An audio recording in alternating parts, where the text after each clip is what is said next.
Hi boys and girls, this is your science lesson for Monday the 23rd, and there are 3 parts to this lesson. For the first part, I hope you have your notebook still from watching the spring scale video. Our spring scale activity we didn't get a chance to do at school, but we still need to learn about it. And if you remind me, we'll get the spring scale out when we get back and I'll let you guys test it out. But what we need to know about the spring scale, whatever you wrote down, I'm sure is good, but be sure that you have the main point, which is the spring scale is a tool that measures force. And we learned in the video that the spring scale is measured in newtons, and the reason for that is it was Sir Isaac Newton that came up with the laws of motion.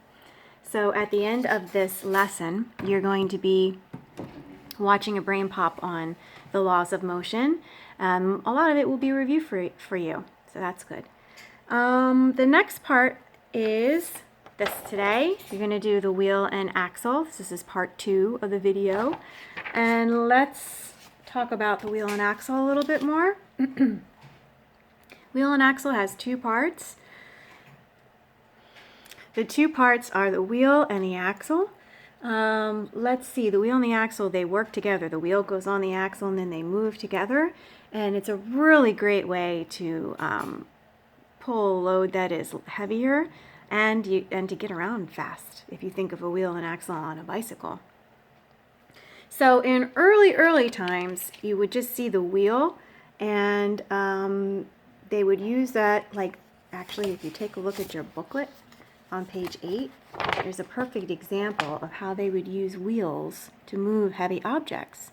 Those are just logs lined up underneath a really heavy stone, and the Egyptians used wheels to move things around. So that's the simpler form, and then later in our history we see the wheel and axle come about.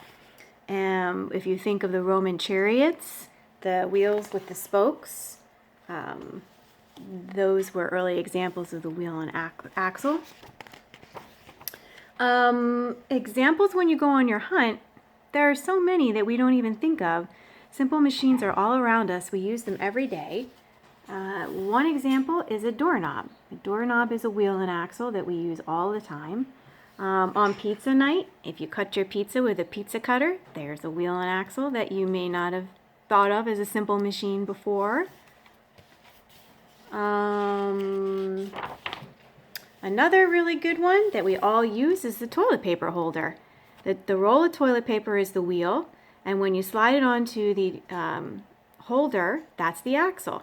And then it rolls, and we all use them, and that's something we use every day. As it gets warmer out, we'll be using our fans, and a fan is an example of a wheel and axle. This is an example of a simple machine where you might find the use of a lubricant, where the fan moves so quickly to keep the friction down so that it doesn't overheat. You will see usually some like black substance and oil to keep the fan pieces lubricated so that the fan runs well without overheating. So that's an example of where a lubricant might cut down on friction. A steering wheel is a good example of a wheel and axle. So in your parents' cars, or even if you have a driving mower for your yard, or a remote control car that uses a steering wheel, those would be examples that you could put on your list.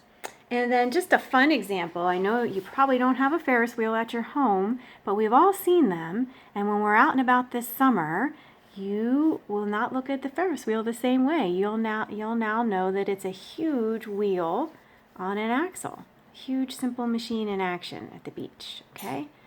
So that should get you going on your hunt around the house. You should be able to fill that in.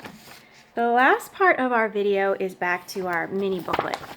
So today you are going to need either a highlighter or a pen to underline, and you're going to do 2 things. You are going to read through, and wherever there's a bold bold word, that means that it's in the glossary and there's a definition for it. So for example, on page 3, the bold word is Pharaoh. So I would like you to read through the booklet and stop wherever there's a bold word, go to the glossary, look it up, read the definition, and then continue so that you're getting the full meaning of all the words as you go, okay? Once you've made all the way through and you read all the meanings of the bold words, then I want you to read through again with a highlighter or pen, and anytime a page mentions a simple machine, I want you to highlight that in the text, okay? So for example, again on page 3, they mention, I believe they mention ramps, okay? It says, some people believe that the sides of the pyramid were ramps to help the king's spirit climb to the sky. So you would highlight that. So 2 parts. Read all the bold words and find their meanings in the glossary, and then go back and highlight or underline anytime a simple machine is mentioned in the booklet. Make sense?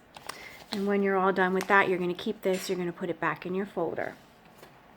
We are going to have a simple machine test, and I put it on my teacher page so you know. It's not until I think April 3rd was the date. So we have time. I just want to let you know that that's coming. So make sure when you're writing down your definitions in your book, you're writing down things that make sense to you. Make notes from the videos if it will help you remember things. Make sure you hold on to this because it will remind you what all the different simple machines do. We'll be way ready by then. Okay? Great. Have fun on your hunt, and I'll see you guys next time.